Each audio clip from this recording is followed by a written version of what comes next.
Making edits to your SketchUp geometry can sometimes be confusing.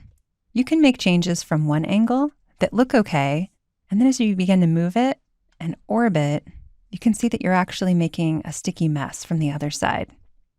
There are some settings that can make this easier to catch.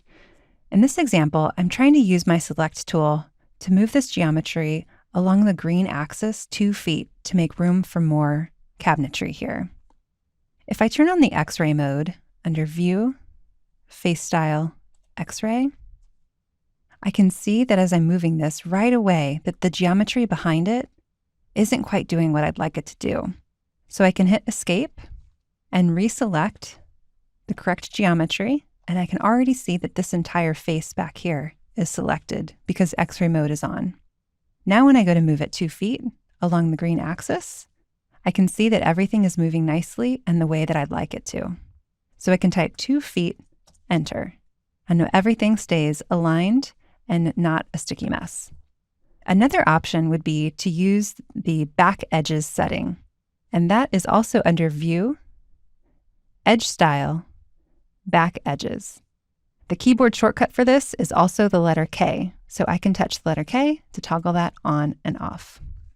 I like to use this one because it keeps all of my faces at full contrast, but I can still see what is happening to the geometry in the back. With both of these settings, I also am able to infer to geometry in the background, whereas when they're turned off, I only have access to inference points in the foreground.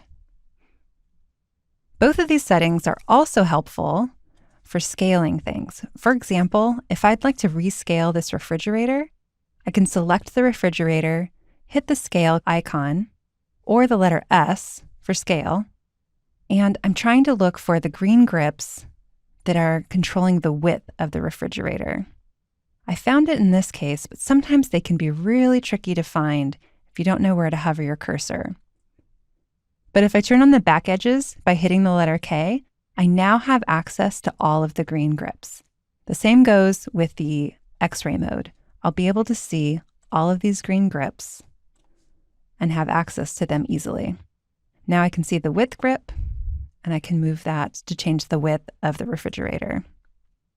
Whether you're using the back edges setting or the X-ray mode, those are both great options to make sure that you're using Smart Selection properly and not creating a sticky mess out of your model.